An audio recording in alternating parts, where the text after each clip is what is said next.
Nah, kita tuh dibutuhkan pasti lebih banyak lagi orang-orang yang berkecimpung pasti di area zero carbon dan sustainability. Menurut Pak Haikal, prospek karir di audit energi itu seberapa besar, Pak? Pada waktu itu untuk memberikan literasi tentang urgensi dari audit energi, pemerintah memberikan layanan jasa audit energi itu secara cuma-cuma. Perusahaan transportasi, penyedia energi, bangunan gedung yang mengkonsumsi energi 6.000 TOE, istilahnya itu ton equivalent oil, itu wajib melakukan program konservasi energi.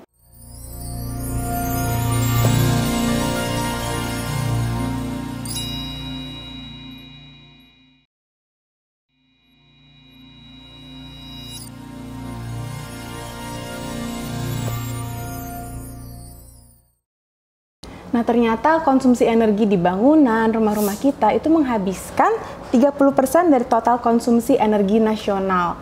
Nah, ini pastinya sangat banyak ya energi yang saat ini di Indonesia juga masih berpatok pada energi kotor. Ini banyak sekali kita gunakan di bangunan-bangunan. Bener banget Mbak Rima. Jadi memang kita pahami ya, sekarang ini jadi topik yang hangat banget untuk diperbincangkan. Yang namanya membuat energi lebih efisien gitu ya. Dan tentunya dengan target net zero di 2060 Indonesia, itu tidak akan bisa kita capai kalau kita tidak menghemat energi gitu ya Mbak Rima ya. Nah, betul, memang salah satu konsep zero carbon yang paling mendasar dan fundamental itu ternyata energi efisiensi nih. Bukan renewable energy, malah renewable energy itu yang paling atas dan bahasanya paling terakhir yang harus kita lakukan. Nah, ini menarik nih. Makanya di sini kita udah langsung menghadirkan Pak Haikal, konsultan dan trainer, benar-benar expert di bidang energi terbarukan dan manajemen energi. Nah, terima kasih banyak nih Pak Haikal. A warm welcome di podcast kita Frame of Mind. Terima kasih Mbak Rima, terima kasih Mas Reza sudah mengundang saya untuk hadir di sini. Saya senang sekali untuk diberi kesempatan sharing informasi, sharing wawasan pada teman-teman ya, dalam rangka juga untuk ya memberikan literasi ya tentang apa namanya energi manajemen, energi efisiensi dan energi terbarukan. Mungkin ya apa nih? Menurut Pak Haikal, apa sih kontribusi energi efisiensi atau analisa energi untuk pencapaian zero carbon? Ya, jadi begini ya. Judul besarnya itu kan kita ingin mengurangi emisi karbon, atau tagline-nya itu kan net zero carbon, gitu ya. Setelah kesepakatan Paris ya tahun 2015, negara-negara di dunia sepakat untuk mengurangi emisi karbon dan menjadikan net zero carbon itu di tahun 2050 untuk dunia, untuk Indonesia 2060. Nah, net zero carbon itu apa sih? Jadi net zero carbon itu adalah kita boleh mengeluarkan emisi karbon, tetapi jumlah karbon yang dilepaskan itu harus sama dengan yang bisa diserap kembali oleh bumi. Gitu. Jadi artinya bukan berarti yang namanya net zero carbon itu tidak ada karbon sama sekali, tidak boleh ada emisi sama sekali, emisi karbon, bukan seperti itu pemahamannya. Kan tetapi karbon yang dilepaskan ke udara itu bisa diserap kembali oleh bumi, sehingga secara sum atau jumlah itu berjumlah 0. Disebut dengan net zero carbon. Kembali kepada pertanyaan Mbak Rima, apakah efisiensi energi, manajemen energi itu bisa berkontribusi? Betul, sangat bisa berkontribusi. Saya mengutip pernyataan dari CEO Aramco beberapa waktu lalu. Memang pernyataan beliau cukup kontroversial. Dia bilang seperti ini, kita hilangkan fantasi untuk menggantikan energi fosil dengan energi terbarukan. Dianggap itu fantasi. Jadi program transisi energi itu dia bilang fail, gagal. Tapi ada yang menarik. Dia mengusulkan untuk mengurangi emisi karbon yang kita harus lakukan adalah manajemen energi. Dan dia menyebutkan program atau aktivitas manajemen energi yang sudah dilakukan oleh industri minyak dan gas tadi, itu ternyata bisa mengurangi karbon cukup besar. Oke. Itu artinya apa? Buat orang-orang seperti beliau, justru yang harusnya menjadi fokus untuk mengurangi emisi karbon itu adalah program manajemen energi, konservasi energi. Ya, setuju banget Pak Haikal. Ya. Karena memang kalau kita sudah langsung investasi misalnya ya untuk sebuah gedung solar panel, tapi tanpa melakukan audit energi, efisiensi energi, itu jadi kayak seperti keran yang bocor gitu kan Pak Haikal. Karena mungkin kita masih boros nih dalam gedung itu, tapi kita udah nambah solar panel, dan pastinya akhirnya investasi tadi untuk solar panel itu bahasanya kayak terbuang sia-sia karena masih belum efisien energi di bangunan ya Pak ya? Iya, betul sekali, betul sekali. Jadi kalau kita mengkonsumsi sesuatu, taruhlah misalnya gini, saya analogikan misalnya dengan makanan ya. Oke. Untuk agar badan sehat, coba konsumsi makanan A, B, C, D, E, dan macam-macam, ada daftarnya. Tapi kita masih punya pola hidup, misalnya makan makanan yang berkalori sangat tinggi. Gorengan. Yang manis-manis terus. Iya. Jadi apa efeknya itu makanan tambahan suplemen yang segala macam bergizi, bernutrisi baik, selama pola hidup kita makan yang banyak lemak, karbohidrat atau kalori tinggi, yang manis itu tidak hilangkan. Betul. Kan tidak akan berefek kan? Iya. Secara signifikan. Perspektif Pak Benar gitu. banget. Analoginya kira-kira seperti itu. Sehingga kalau kita misalnya mengelola sebuah gedung, bangunan, kita ingin mengurangi biaya energi, kita kurangin. Mari kita pasang solar panel. Tapi kita tidak tahu bahwa ternyata kita boros pemakaian, misalnya let's say lampunya, AC-nya. Memang harus kita ukur dulu ya Pak ya. Harus kita ukur. Nah, di seminar yang lalu itu ada pertanyaan menarik dari salah satu peserta. Apa tuh, Pak? Itu. Jadi, apakah kalau kita memasang lampu yang untuk dekorasi, untuk dekorasi, untuk keindahan, estetika, itu termasuk pemborosan energi atau bukan? Kira-kira pandangan itu Irma atau Mas Reza gimana? Iya, kalau saya pribadi nih ya Pak, saya bakal bilang ya sebenarnya kita harus melihat kebutuhan cahayanya di ruangan itu seberapa besar gitu. Artinya kan ada alat ukur cahaya gitu ya Pak. Nah, kalau memang tujuannya kita concernnya memang pengen minimalisir energi, baiknya kalau ternyata dengan penambahan lampu dekor itu malah boros, berarti itu strategi yang dikurangin gitu. Itu sih kalau menurut saya. Mungkin Mbak Rima gimana tuh? Apalagi ini arsitek kan Mbak Rima nih. Fokusnya ke desain, seneng desain ya. Pasti kita tidak boleh mengurangi kenyamanan atau vibes yang ingin kita ciptakan gitu di sebuah ruangan ya. Demi pengurangan energi gitu Pak Haikal. Ya. Hampir tepat. Itu yang benar. Hampir tepat. Tapi gini, filosofinya adalah ini yang paling basic, filosofi mendasar yang harus kita pahami sehingga kita tidak salah kaprah tentang yang namanya manajemen energi, konservasi energi ataupun efisiensi energi. Yaitu bahwa yang namanya efisiensi energi, manajemen energi itu tidak boleh mengurangi produktivitas. I see. Gitu. Yang lampu tadi bisa jadi setelah diukur sebetulnya kita nggak perlu seterang ini. Tetapi yang ingin dia capai adalah dia ingin mendapat atensi banyak orang. Seperti marketing lah ya. Mendapat dengan terang, menarik, gemerlap gitu, orang jadi tertarik untuk datang. Dengan orang datang, dia harapkan banyak transaksi yang terjadi di situ, macam-macam lah ya. Intinya adalah bahwa target-target sales mereka mungkin jadi akan lebih baik atau bisa tercapai. Nah, itu yang dimaksud dengan bagian dari produktivitas. Jadi kalau itu bagian dari produktivitas itu ya seperti Mbak Irma tadi sampaikan, untuk mendapatkan vibe-nya ya jangan dibenturkan dengan efisiensi energi atau penghematan energi. Jangan dikorbankan. Jangan dikorbankan.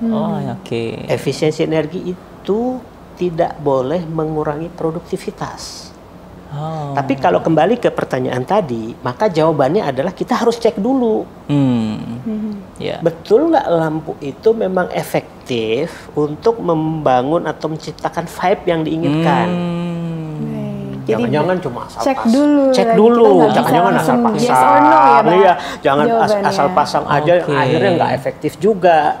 Dan energi yang dikonsumsi besar gitu. Dan yang bisa ngecek ini ya auditor energinya, Pak. Ya, itulah. Artinya analisa energi itu bahasa yang mudahnya adalah audit energi. Audit energi. Pak, pertanyaan dari saya ya, ini kan menarik. Apalagi tadi Bapak sempat mention CEO dari Aramco ya, mengstate yang which is itu statementnya cukup menarik dan saya surprising sih Pak dengan statement itu. Pertanyaannya adalah, ini seorang CEO Aramco, leaders lain atau mayoritas dari orang, apakah mereka sudah mulai aware dengan prinsipal seperti ini gitu Pak? Yang artinya kan ini agak berbanding terbalik gitu dengan kebanyakan orang yang ngerasa kayak, wah kita harus zero carbon, pasang solar panel ini itu. Tapi padahal sebenarnya ada pemahaman yang bahwa sebenarnya caranya mulai dari sini nih yang paling benar itu. Itu gimana Pak? Sebetulnya konsep ini bukan konsep yang baru. Saya tidak ingin menyalahkan orang lain, pandangan orang lain yang mungkin terlalu lebih cenderung ke satu arah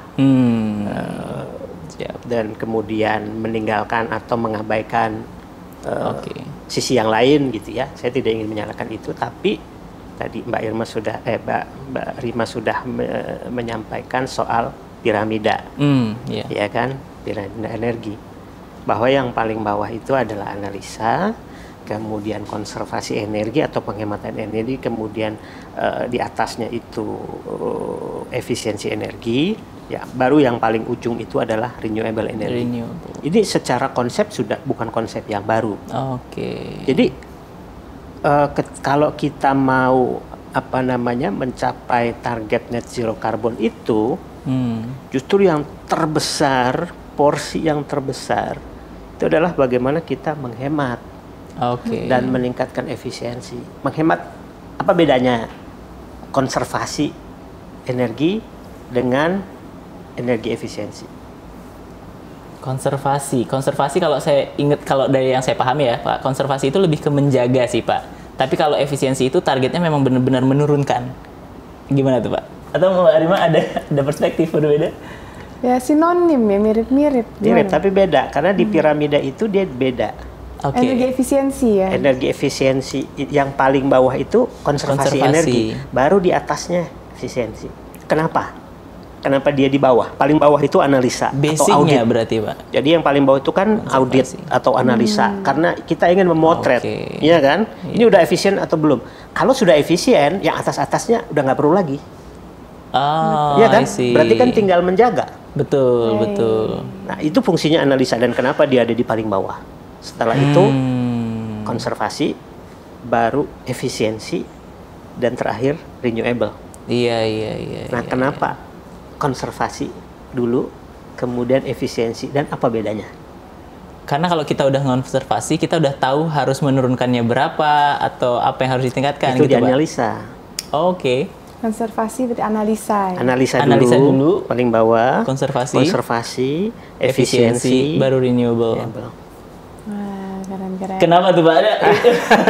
Jadi kalau konservasi, bahasa mudahnya itu, kita belum melakukan intervensi terhadap peralatan.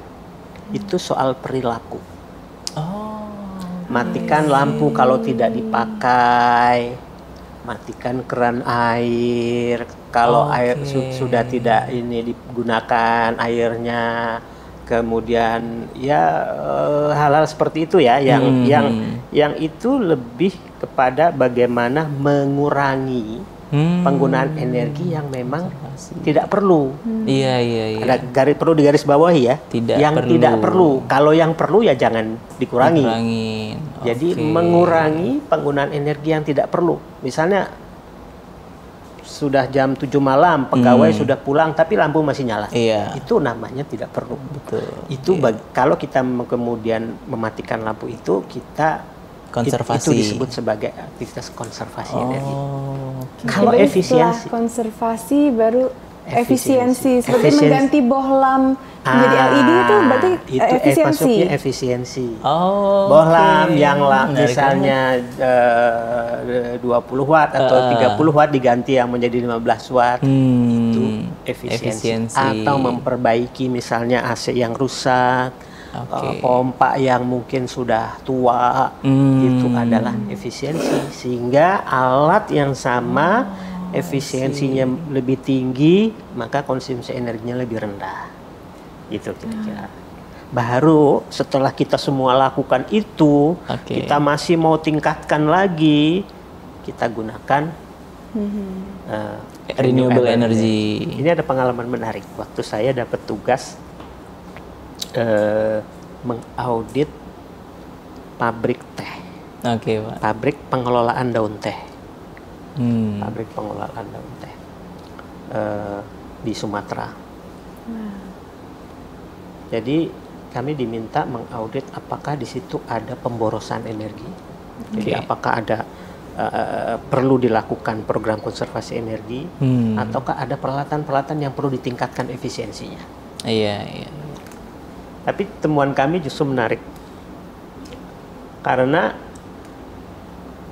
yang terjadi adalah produktivitasnya menurun itu karena suplai listriknya sering terganggu. Jadi suplai listriknya sering terganggu. Saya kasih contoh, daun teh yang baru dipetik, itu kan akan dikeringkan dulu. Agar rata ya, keringnya itu harus rata. Kalau hanya menggunakan atau mengandalkan sinar matahari itu nggak cukup. Kadang-kadang kalau musim hujan kan nggak mungkin. Sehingga harus dikeringkan menggunakan semacam oven, bentuknya silinder. Daun tehnya dimasukkan di situ, di bawahnya ada bara, kemudian diputar. Jadi masukkan dalam silinder itu daun tehnya. Kering tuh, panas dia, kan? Tapi harus putar pelan-pelan, ya kan? Nanti lama-lama kering dan keringnya merata. Coba bayangkan, seandainya 10 menit, 15 menit listrik mati. Gagal tuh, Pak. Ini nggak bisa berputar kan? Delay, karena kan pakai motor putar listrik. Jadi yang di bawah, keringnya kering banget. Gosong sendiri dia. Yang atasnya masih basah. Betul. Kalau sudah seperti itu, apakah mau dipisah? Gosong. Nggak mungkin. Betul. Tadi itu bisa 100 kg masuk di situ. Dan itu ada, kalau saya tidak salah ingat, ada 5 atau 6. Jadi kalau 5 atau 6 beroperasi, masing-masing 100 kg, 500, jadi 600 setengah ton. Kalau listrik mati seperempat jam, terus setengah ton harus dibuang. Kalau kita salah menganalisa, kita akan mengatakan produktivitasnya rendah, sementara biaya energi tinggi. Iya kan? Kalau hanya berdasarkan laporan. Betul. Ya kan? Benar.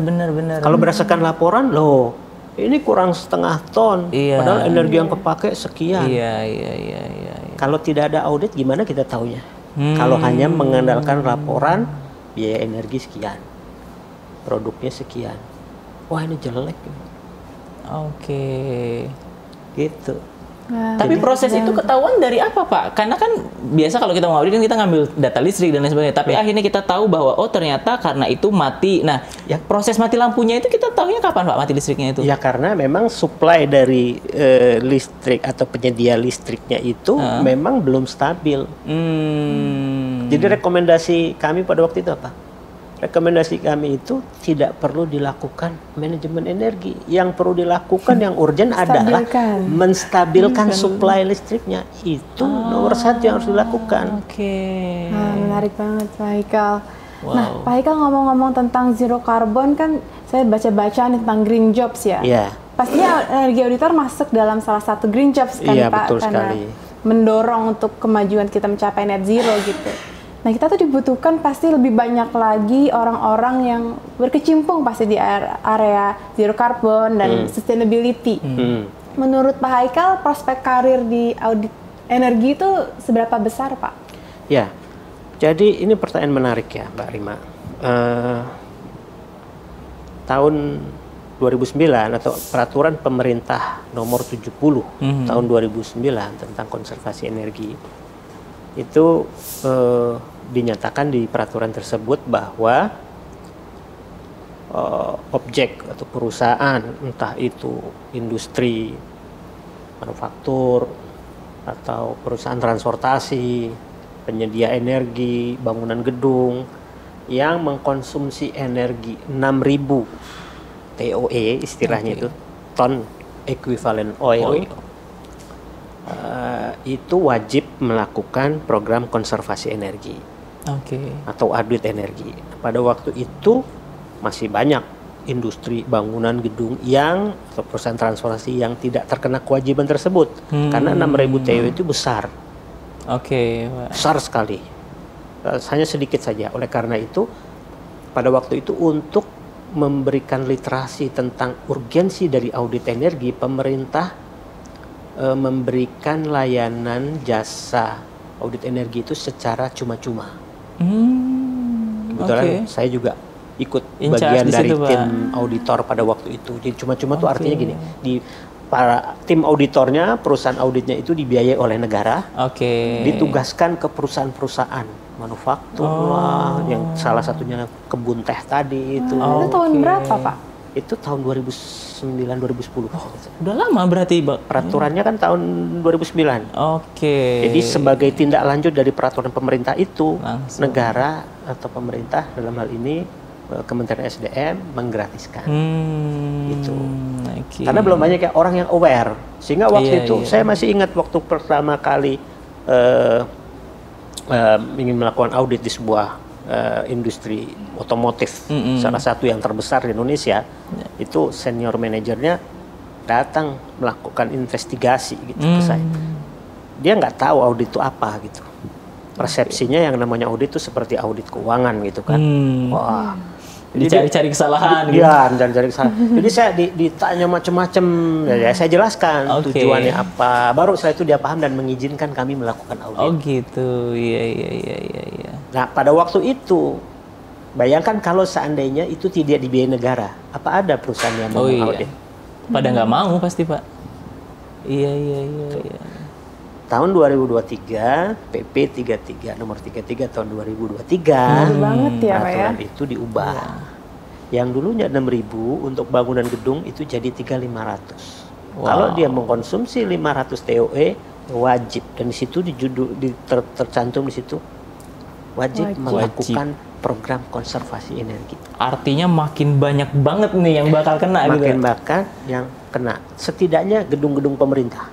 Nah, menarik juga kalau ini sekali-sekali diaudit. Ini berapa TOE sih? Setuju, Pak, benar. Berapa TOE sih gedung satu Menara 165 ini? Pak. Betul. Coba misalnya. Dari situlah kemudian peluang itu muncul. Karena di peraturan tersebut juga dinyatakan bahwa bagian dari program konservasi energi itu adalah audit energi. Yang menarik lagi, pengelola gedung, industri atau yang lainnya itu wajib mengikuti rekomendasi yang diberikan oleh auditor. Wajib, Pak. Wajib. Jadi nggak harus hanya mengikuti berhenti di auditnya doang. Jangan percuma kalau cuma audit doang. Kalau tidak di follow up. Betul. Iya. Artinya seorang auditor itu powerful gitu. Rekomendasinya dia itu. Oleh karena memang di satu sisi menarik karena berarti seorang auditor energi ini punya semacam mungkin kalau boleh dibilang pride gitu Pride, gitu kan. Tapi di sisi lain tanggung jawabnya juga besar. Jangan sampai kemudian rekomendasinya salah kan gitu. Iya. Betul. Salah menganalisa. Nah, disitulah kembali ke pertanyaan Mbak Rima, jobnya green job tadi ya, terutama audit akan makin banyak dibutuhkan. Oke. Setuju banget sih Pak ya memang. Tapi memang itu ya Pak, artinya kan dengan potensinya tadi yang katakanlah dari peraturan yang 6.000 TEU turun menjadi 500, artinya untuk bangunan semua hampir sebagian besar gedung itu butuh auditor energi. Artinya karir di bidang ini pun akan sangat prospek gitu ya, bagus gitu ya ke kebutuhan depan. itu akan meningkat lah. Meningkat. Mungkin ini ya, jadi kalau dari saya, kalau gitu kan kita lihat dari perspektif gedung ya Pak ya. Artinya oh ya gedung-gedung besar itu butuh ya audit energi. Kalau menurut Pak Haikal nih, ini kan banyak banget nih masyarakat atau mungkin penonton podcast kita gitu Pak, yang ibu rumah tangga mungkin, atau mahasiswa, atau ya kita yang aktivitasnya kebanyakan di rumah, di kosan, atau ya gedung kantor yang mungkin hanya kecil-kecil gitu lah, ruko katakanlah gitu. Nah, kita bisa nggak sih melakukan konservasi energi atau efisiensi energi dalam skala yang lebih kecil dibandingkan gedung-gedung tadi sebenarnya Pak, menurut Pak Haikal? Sayangnya, kalau kita bicara energi, kemudian menghemat energi, kenapa belum bisa seperti itu ya? Saya harus menghemat nih 500 rupiah, 1.000 rupiah. Iya, betul. Kenapa nggak seperti itu? Kenapa belum bisa? Alah, biarlah cuma itu aja, gitu kan. Paling nambah ini listriknya cuma 1.000 rupiah. Kenapa? Dua hal ini sudut pandangnya beda Pak ya? Kontradiktif sekali gitu kan. Yang satu kalau urusan belanja sangat akan fight gitu ya untuk mendapatkan sesuatu yang lebih murah, tetapi satu yang sudah jelas-jelas kita akan buang begitu saja, justru nggak kita pertahankan.